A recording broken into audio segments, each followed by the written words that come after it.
শুধু টাকা দিয়ে ধরে ফেলে দিবেন, আপনাদের তো আশীর্বাদকে সবার রাখবে। একটা ভালো শিল্পী না হতে পারলেও যেন এরকম সাধুর সঙ্গ করতে পারে, এই দোয়া তো আশীর্বাদ যে সকলকে যেন আমরা ধন্যবাদ।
যাই হোক, অনেক সুন্দর আলোচনা, অনেক সুন্দর গান। দরদিরা এখন পর্যন্ত যারা দূরে আছেন একটু কাছে বসলে মনে হয় এটা হবে। তারপরও যে হয়তো শীত শেষের দিকে, আর শেষের দিকে শীতের প্রভাবটা একটু বেশি পড়ে। আরও হলো আর একটা খোলা ময়দান।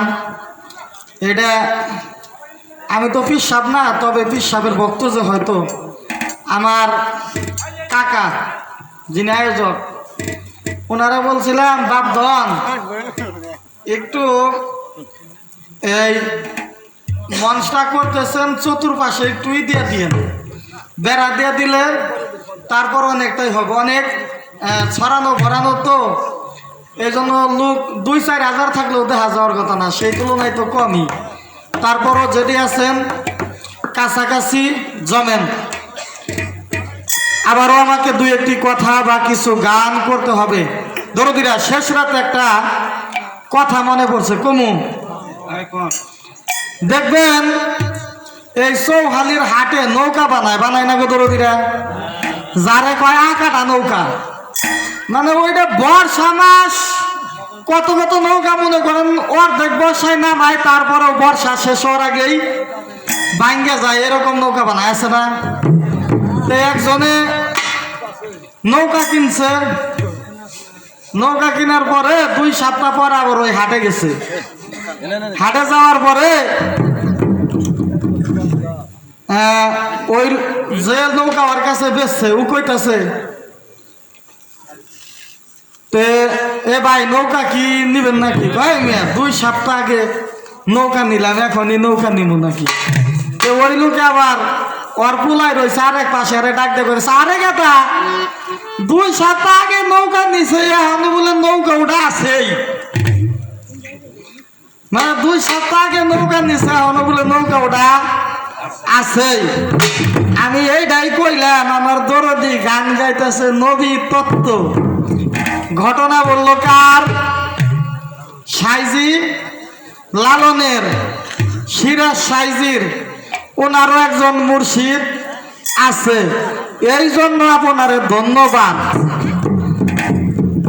আপনি যে আপনার একজন মুর্শিদ আছে আর সিরাজ সাই লালন সাই উনি কি আদম না নবী, এই বিচারটা আপনার কাছেই দিলাম যে নৌকাটা কি এখনো আছে। যাই হোক, দেরিতে হলেও যে আপনি মনে করছেন যে আপনি মুখে মুখে যতই কম যে নবী সব নবী সব, কিন্তু আপনি দেখেন কি বলছেন, মিঞ্জু চান কি উনি নবীর রেসালাত প্রাপ্ত নায়েবে রাসূল মানি, কিন্তু জাতটা কি আদম। সবচেয়ে বড় বিষয়